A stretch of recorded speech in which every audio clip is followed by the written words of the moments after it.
مساء الخير ومساء النور، مرحبا بكم في قناتي وقناتكم قناة إلياس لايف. قبل ما تبداو هذا الفيديو ما تنسوش انكم تشتركوا في القناة وتفعلوا الجرس هكذا باش توصلوا كل جديد، ودعمونا بزر لايك وتعليق جميل. مثل هذا الخبر اكيد كلكم كنتوا تستناوه. هل الفنانة الجزائرية سهيلة بلشهب راح تغيب على رمضان؟ هل راح يكون لها عمل في هذا رمضان؟ وين راهي غايبة؟ وين راهي أعمالها؟ وين راهم أغانيها؟ توحشنا سهيلة، وين راهي ساهو؟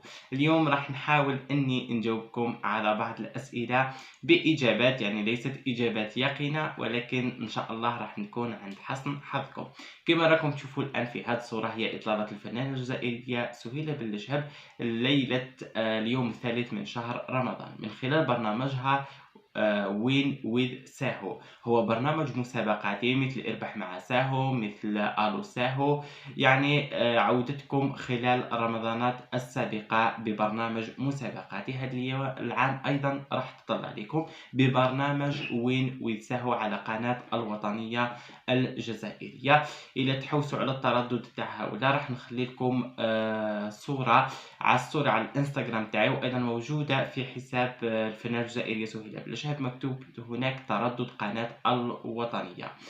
سهيله بلشهب اكيد قبل رمضان روج انه راح تقدم برنامج الو نجمه على قناه نجمه، ولكن شاهدنا انه لا ترويج للبرنامج لا برومو والو.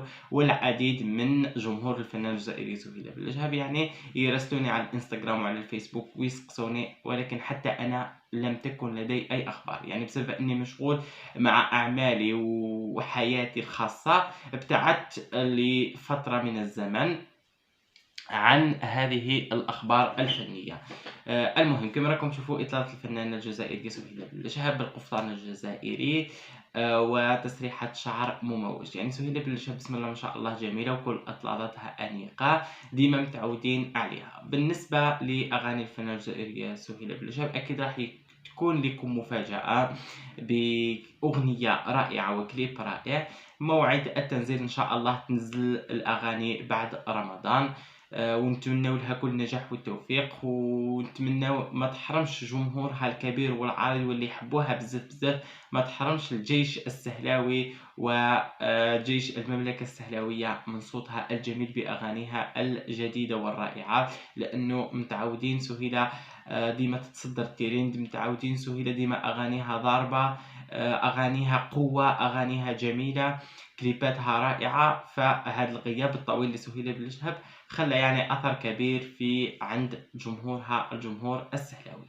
المهم دوكا نولوا لبرنامج وين ويتساهو الذي راح تقدمه من 10 مساء إلى غاية 11 ليلا في كل سهرات شهر رمضان. يعني خلال شهر رمضان كله راح تقدم برنامج وين ويتساهو اللي نتمنوا لها فيه كل النجاح والتوفيق. وأنا أيضا راح نقدم لكم كل سهرة رمضان فيديو نقول لكم فيه وننتقدوا فيه طريقة تقديم سهيلة بلشهب، نتحدثوا على إطلالتها، على الناس اللي ربحوا، على الجوائز، وعلى البرنامج ككل. فما علي سوى نقولها ربي يوفقك، ونقول لكم شكرا لكم على حسن الإصغاء والمتابعة، وإلى اللقاء. نتلاقاو في فيديو جديد ونهار جديد إن شاء الله.